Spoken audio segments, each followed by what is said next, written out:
नमस्कार मित्रांनो, स्वागत आहे तुमचं पुन्हा एका नवीन अशा रोमॅन्टिक लव्ह स्टोरीमध्ये.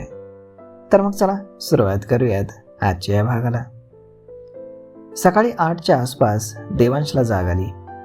अंगाला आळोखे पिळोखे देत तो बेडवरती उठून बसला. त्याचं डोकं जड झालं होतं. त्यानं घड्याळात वेळ पाहिली तर सकाळचे 8 वाजून गेले होते.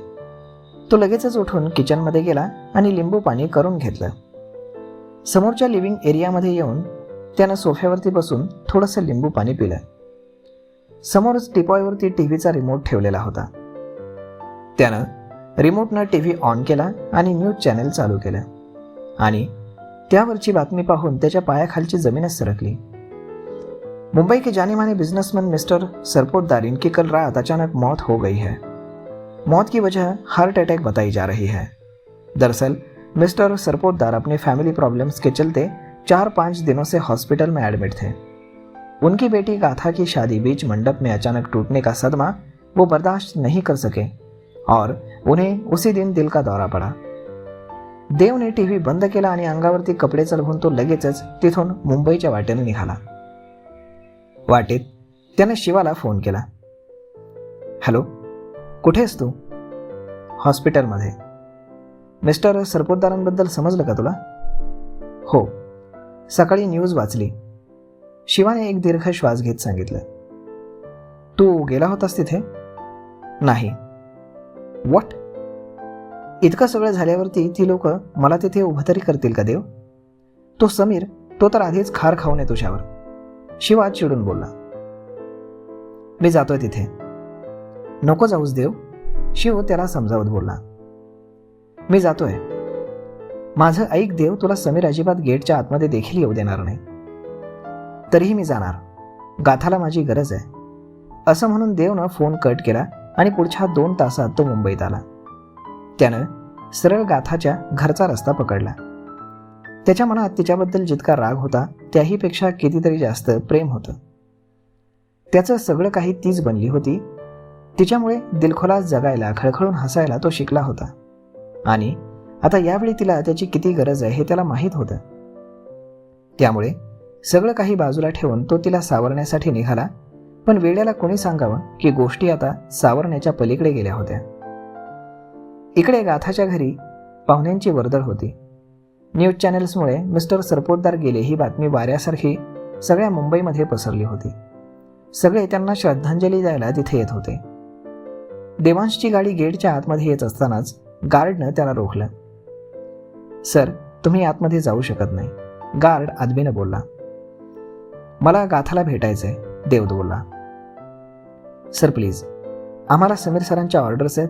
तुम्हाला किंवा तुमच्या घरातील कोणत्याही मेंबरला आत सोडायचं नाही. सर प्लीज, गार्ड त्याला विनंती करत बोलला. देवनं समीरला फोन केला.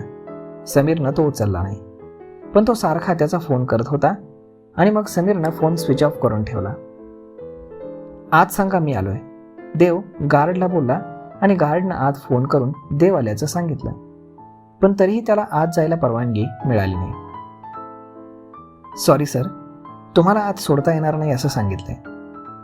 व्हॉट? देव चिडून बोलला. सर प्लीज तुम्ही जा इथून, नाहीतर समीर सर आम्हाला रागवतील, गार्ड त्याला विनंती करत बोलला. तितक्यात डॉक्टर शिवा तिथे आला. देव, शिव बोलला.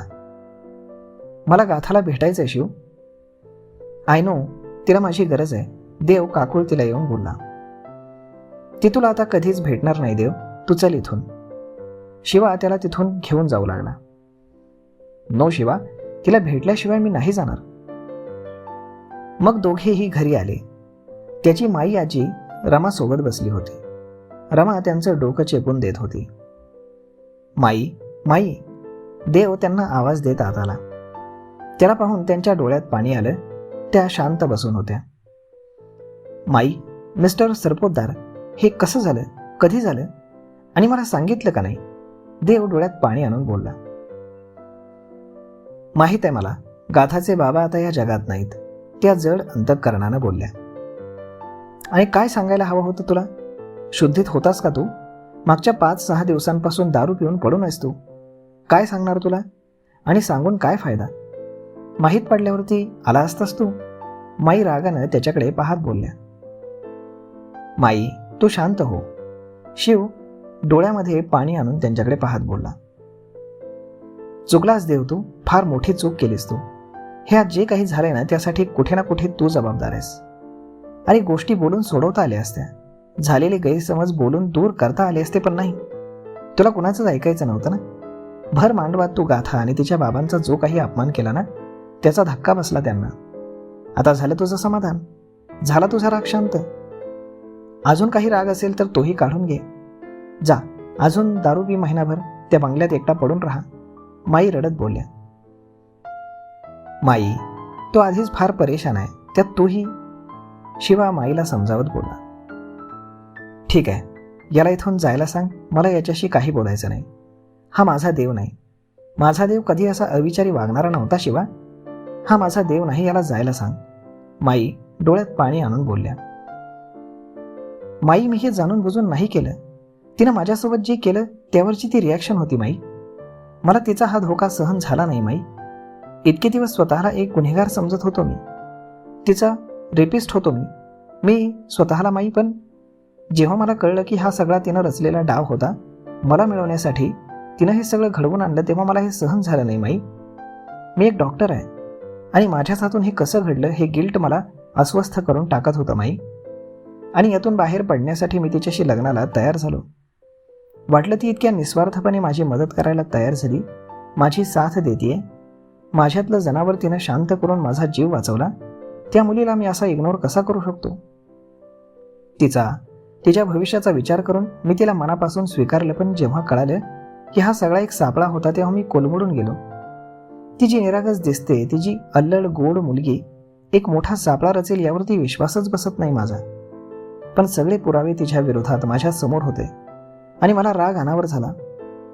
तुला तर माहीतच आहे, रागावर माझा कंट्रोल राहत नाही. आणि म्हणून मी देव अगदी काकुळतीला येऊन बोलत होता. तुझ्या याच रागापायी काय होऊन बसलंय देव? खरं काय खोटं काय मला माहीत नाही, पण माझा त्या मुलीवर पूर्ण विश्वास आहे. गाथा असं वागू शकत नाही देव. जे झाले ते फार चुकीचं आहे. असं म्हणून माई त्यांच्या रूममध्ये निघून गेल्या. माई, देव अगदी डोळ्यात पाणी आणून त्यांना फक्त पाहत राहिला. तर मग मित्रांनो, तुम्हाला काय वाटतं? एवढ्या सहजासहजी या सगळ्या गोष्टी सॉल्व्ह होतील? आणि जर सगळ्यांना असंच वाटतंय की गाथानं काही केलेलं नाही, तर मग हे केलंय तरी कोणी आणि कशासाठी? पाहूयात पुढच्या भागामध्ये. तोपर्यंत तुम्हाला आजचा हा भाग, ही लव्ह स्टोरी कशी वाटते हे तुम्ही आम्हाला कमेंट करून नक्कीच सांगा. आणि जर आवडली असेल तर आपल्या जवळच्या मित्रमंडळींसोबत देखील हा व्हिडिओ तुम्ही शेअर करायला विसरू नका. धन्यवाद.